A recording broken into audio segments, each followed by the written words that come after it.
8월 15일 금요일 금요 기도회를 시작하도록 하겠습니다.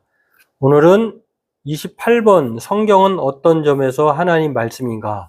부록 1, 2, 3편이 있는데요. 부록 첫 번째 1편에 해당되는 주제인데요. 오늘 이것을 살펴보고 기도하도록 하겠습니다. 이 주제에 관계된 말씀 먼저 살펴보도록 하겠습니다. 읽겠습니다. 히브리서 4장 12절 13절인데요. 함께 읽겠습니다. 하나님의 말씀은 살아있고 활력이 있어 좌우의 날선 어떤 검보다도 예리하여 혼과 영과 및 관절과 골수를 찔러 쪼개기까지 하며 또 마음의 생각과 뜻을 판단하나니 지으신 것이 하나도 그 앞에 나타나지 않음이 없고 우리의 결산을 받으실 이의 눈앞에 만물이 벌거벗은 것 같이 드러나느니라. 네, 성경은 어떤 점에서 하나님 말씀일까요? 이것에 대한 주제를, 이 질문에 대한 답을 여러 가지로 할 수가 있겠죠. 근데 보통 사람들이 생각할 때 성경을 뭐라고 생각하냐면 신앙과 행위의 규범이다. 모든 것을 규정하는 규범이다. 그래서 우리는 성경을 대단히 신성시하고 또 성경을 우리의 삶의 표준으로 삼을 때가 많죠. 그래서 이 질문에 대한 주장들에 대한 답을 세 가지로 크게 나누어 볼 수 있는데, 첫 번째는 문자 그대로 하나님의 말씀으로 받아들이는 경우다라고 하는 것입니다. 이런 경우는 종교개혁자들에 의해서 이제 문자 그대로 받아들이게 되었는데요. 이런 경우가 바로 첫 번째에 해당하는 그러한 경우라고 볼 수가 있겠고요. 두 번째 경우에는 이제 문자 오류의 가능성이 있다라고 하는 것. 종교개혁자들은 문자 그대로 하나님의 말씀으로 생각하는 경향들이 있었기 때문에 이것을 하나님의 말씀으로 보는 입장이고요. 두 번째로는 근세 이후에, 종교개혁 이후에, 근세 이후에 비평학이라고 하는 것이 이게 정말 하나님의 말씀인가 사본을 가지고 비교해 보기 시작했습니다. 그러다 보니까 오류의 가능성이 어떤 사본에는 이렇게 되어 있는데 어떤 사본에는 저렇게 되어 있고 또 어떤 사본에는 있고 어떤 사본에 없고, 물론 이 사본도 한두 개가 아니라 몇천 개의 사본이 앞으로도 계속 또 나올 것입니다. 그렇기 때문에 사본에 비춰서 이렇게 하나님의 원본은 실제 우리가 가지고 있는 성경이 없기 때문에, 그럼에도 불구하고 문자 그대로가 이 성경 말씀, 이 번역된 인쇄된 말씀을 받아들이는 사람이 있고, 오류의 가능성이 없다라고 하는 그런 부류가 있고, 두 번째로는 오류의 가능성이 있는데 그것은 역사 비평학으로 인하여서 근세 이후에 이렇게 발견되었는데, 그럼에도 불구하고 역사 비평학 이후에도 오류의 가능성이 있지만 하나님의 말씀으로 보는 경우는요, 경향은 바로 예수 그리스도를 통한 구원 계시에 대한 인간적인 증언이 성경이기 때문에 그렇습니다. 마치 원본은 잃어버렸지만 그럼에도 스케치한, 손으로 이렇게 복사본이라고 할 때 손으로 스케치한 그것 자체가 원본과 다르지 않다라고 하는, 원본에 한해서 문자 그대로의 그러한 오류 가능성이 없다라고 보진 않지만, 그럼에도 두 번째로 역사 비평학에서도 발전되었을 때도 오류 가능성이 있지만 하나님의 말씀으로 본다라고 하는 것입니다. 이 두 가지 입장이 지배적인 기독교적인 입장이고, 일반적인, 물론 세 번째 입장도 있습니다. 하나의 종교의 문서에 불과하다. 이거는 인간의 작품이고 그냥 그러기 때문에 종교 문서이다라고 하는 그런 주장도 19세기 독일 자유주의 신학 이후에, 신학자들 이후에 이렇게 주장되었다라고 하는 것입니다.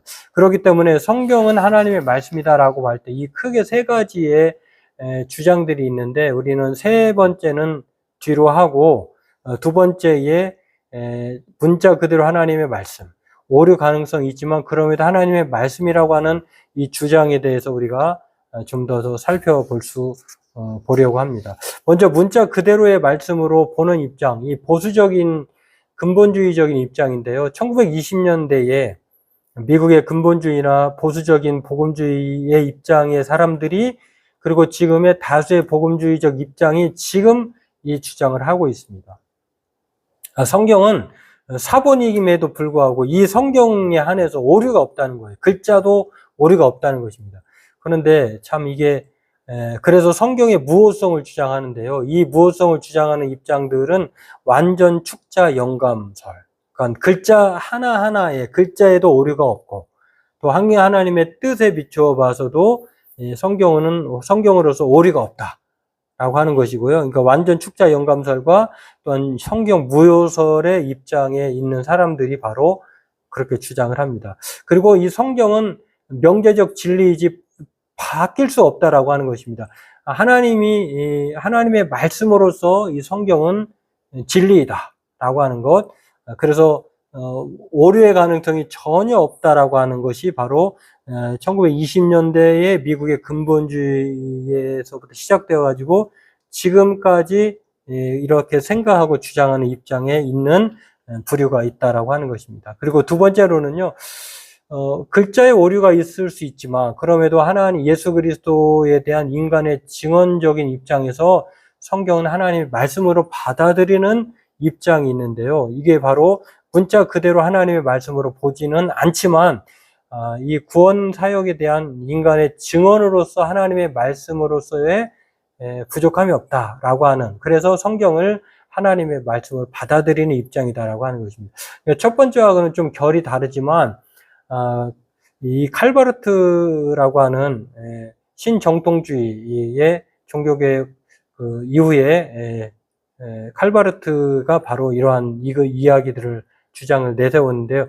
이 하나님의 말씀이 그러한 면에서 세 가지 형태로 하나님의 말씀으로 존재한다라고 하는 것입니다. 하나님의 말씀으로 존재하는 첫 번째 입장은 예수 그리스도가 말씀 그 자체라고 하는 것입니다. 그리고 기록된 성경, 우리가 인간적 증언으로서 하나님의 말씀으로서의 성경이기 때문에 물론 여기에는 글자 그대로의 모두가 다 무효하다라고 보지 않는 거죠. 전체적으로 하나님의 영감설을 인정하지만 글자 자체가 오류가 없다고는 보지 않는 것입니다. 그리고 설교, 하나님의 말씀으로서의 기록된 말씀 넘어서 설교자의 그 설교를 통해서 그것이 바로 하나님의 말씀으로서 인정된다라고 하는 것을 볼 수가 있는데, 이 바르트는 이 교회 강단에서 외쳐지는 이 설교를 하나님의 말씀이라고 말하는 이유가 있어요. 근데 그것은 설교가 성경을 통해서 증언되는 예수 그리스도를 통한 하나님의 구원 사건을 말할 때 성령의 인도 가운데에서 재현될 가능성이 있기 때문에 바로 설교도 하나님의 말씀으로 본다라고 하는 것입니다. 참 이렇게 같은 기독교를 믿고 있는데도 성경 하나만 가지고도 이렇게 여러 가지 의견이 갈린다라고 하는 것입니다. 우리는 물론 세 번째 견해라고 하는 건 하나의 종교 문서라고 하는 것에는 우리는 늘 배제하죠. 그런데 첫 번째와 두 번째의 사이에서도 이렇게 차이점이 있다라고 하는 것입니다. 원본이 없는데도 불구하고 이 사본조차를 문자 그대로 하나님의 말씀으로 보는 입장, 완전 축자 영감설로 성경의 무효성을 주장하는 그 입장이 있고요. 또 칼바르트를 비롯해서 하나님의 계시된 말씀으로서 또 예수 그리스도가 또한 설교가 하나님의 성경에 대한 하나님의 말씀을 증언할 때에 하나님의 말씀으로서 또한 인정된다라고 하는 이 입장을 보면서 이렇게 다양한 의견의 입장이 있다라고 하는 것인데요.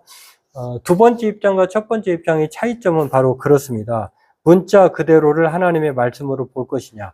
문자는 오류가 있지만 그럼에도 전체적으로 하나님의 말씀으로 볼 수 있는 것은 예수 그리스도가 말씀이고 또 기록된 성경이 말씀이고 또 설교자의 설교가 성경을 말하기 때문에 하나님의 말씀으로 받아들일 수 있다라고 하는 좀 유연적 입장이 있다라고 하는 것입니다. 그렇습니다. 그러면 우리는 이런 입장에 대해서 어떤 입장을 가져야 될까? 첫 번째 입장을 고수해야 될까? 두 번째 입장을 고수해야 될까? 케빈 벤 후저의 견해를 우리는 이 저자는 뭐라고 그럴까요? 타협안으로 제시한다고 그럴까요? 이것을 주장을 하는데요. 이 케빈 벤 후저라고 하는 사람이 있는데 이 사람은 미국의 트리니티 복음주의 신학교의 그 조직신학 교수이기도 하고요. 또 여러 권의 이제 성경에 대해 관한 책을 쓰신 분이기도 합니다. 이분은 무엇을 주장했냐면 성경론은 곧 섭리론이다 라고 하면서 성경은 곧 하나님과의 관계를 말하고 있는 것이기 때문에 하나님의 말씀인지 혹은 하나님의 말씀과 또 연결되는지를 보여주는 것을 성경론을 얘기하면서 섭리론과 연결되어 있다라고 말을 합니다. 다시 말해서 성경을 하나님의 화행, 하나님이 말씀하시고 행동하시는 것으로 같이 보고 있다라고 하는 것입니다. 하나님은 단지 말씀하시는 분이 아니라 하나님은 또한 말씀하시면서 또한 행동하시는 분이다라고 말하면서 성경을 하나님의 화형으로 스피치 그리고 액트로 보고 있다라고 하는 것입니다. 그래서 이 하나님의 말씀하심은 곧 행위이다.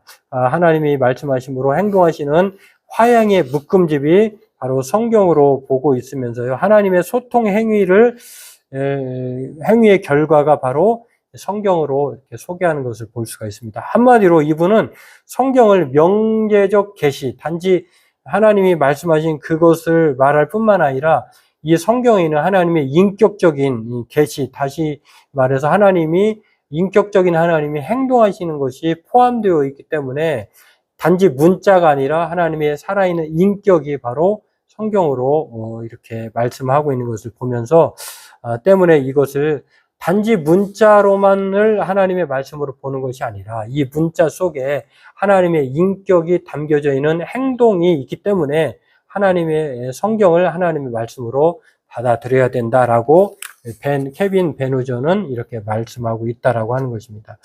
그렇습니다. 오늘 하나님의 말씀은요, 이렇게 이거 가지고도 참 논쟁이 있는데 또 급파로도 나누어지고 있는데 우리가 현재 가지고 있는 원본은 없죠. 그리고 이 사본을 통해서 이제 구약과 신약은 히브리어와 코인의 헬라어를 통해서 지금의 66권의 성경을 우리가 가지고 있는 것이죠.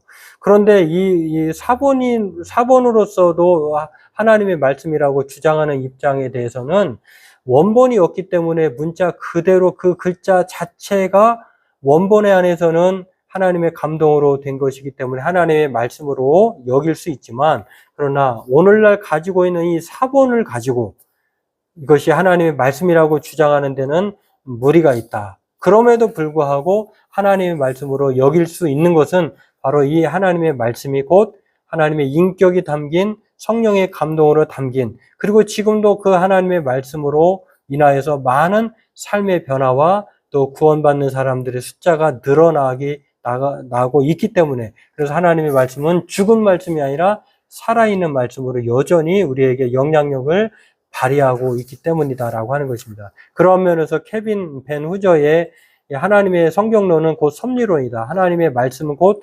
행하심이다라고 하는 것을 우리는 충분히 이해하고 받아들여야 된다라고 하는 것입니다.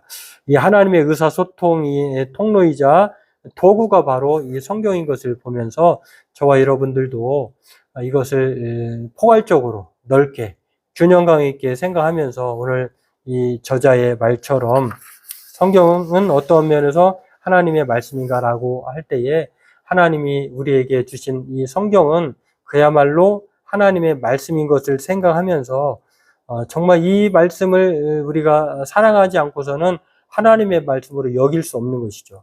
그러한 면에서 저와 여러분들이 오늘 이 주제들을 살펴보면서 성경을 하나님의 말씀으로 사랑하게 해달라고 기도하고요. 또 이 성경을 신앙과 삶의 규범으로 정말 무엇보다도 그 어떤 것보다도 권위를 하나님께 두고, 이 권위는 하나님의 1차 저자인 성령의 저자이신 하나님께서 말씀하신 말을 우리 신앙과 삶의 규범으로 믿고 또 여기고 그렇게 살아가게 되려고 오늘 이 말씀들을 생각하면서 우리 각자 기도하도록 하겠습니다. 기도하겠습니다.